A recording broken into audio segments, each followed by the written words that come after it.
आज सुबह की जो न्यूज़ आई है जापान से कि प्राइम मिनिस्टर जो माजी prime minister former prime minister उनके थे शिंजो आबे, उन पे बंदूक से कुछ हल्ला हुआ है और उनको उनकी शूटिंग हुई है। ये बहुत ही धक्केदायक और बहुत ही यानी मुझे तो धक्का बैठ गया जब मैंने ये बात सुनी आज सुबह के न्यूज़ पे।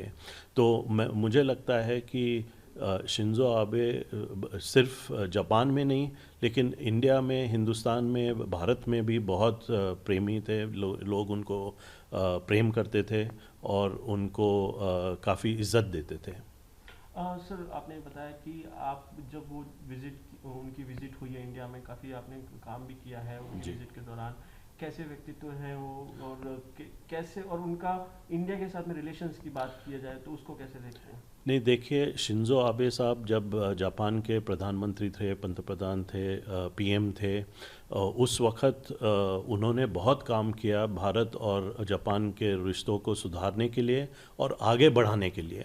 बहुत ही ज़्यादा उन्होंने काम किया था और उन्होंने जापान के पीएम के हैसियत से 2 या 3 बार इंडिया में आए थे और दोनों और तीनों बार जब आए थे मैंने उस विज़िट पे काम किया था। उस वक़्त मैं भारत सरकार में काम करता था, अब तो मैं सेवानिवृत्त हूँ।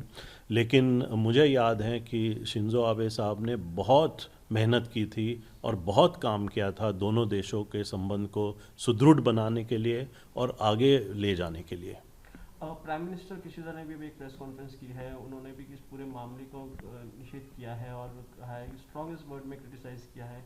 कैसे देखते हैं, क्योंकि काफ़ी अनयूजुअल चीज़ है जापान में इस तरह की? जी बिल्कुल, जापान जो देश है और जापानी लोग जो है वह बड़े शांतिपूर्वक है और ये जो शूटिंग हुई है इससे सिर्फ जापान के लोगों को धक्का नहीं लेकिन भारत के लोगों को और दुनिया भर के लोगों को धक्का बैठ गया होगा, क्योंकि ऐसी चीज़ें जापान में बहुत कम होती है। और एक फॉर्मर प्राइम मिनिस्टर की शूटिंग का ये जो किस्सा है और जो बात हुई है, ये तो बड़ी धक्केदायक है। ना सिर्फ मुझे लेकिन दुनिया भर के लोगों को ये लगा होगा और ये मेरे ख्याल से जो अभी के प्राइम मिनिस्टर है जापान के किशिदा साहब, उन्होंने ही उनके वक्तव्य में ये बात की होगी।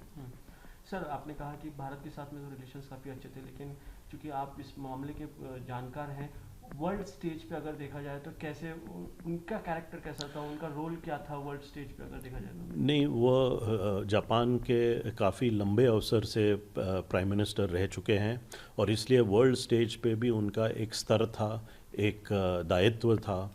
और मैं आपके साथ ये बताना चाहूँगा कि 2007 के बाद उन्होंने प्रधानमंत्री पंतप्रधान का जो पद था वो छोड़ दिया था कुछ सालों के लिए। और उस बीच जब वो एक माजी पंतप्रधान थे और जब वो एक जापान के एक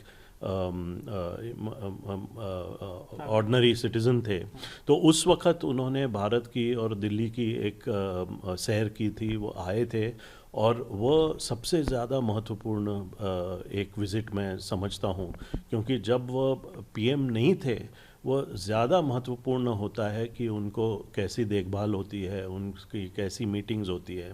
और फिर उसके 2 साल बाद वो पीएम बन गए फिर से और उसके बाद फिर उन्होंने बहुत मेहनत की, बहुत काम किया दोनों देशों को के रिश्तों को सुदृढ़ करने के लिए।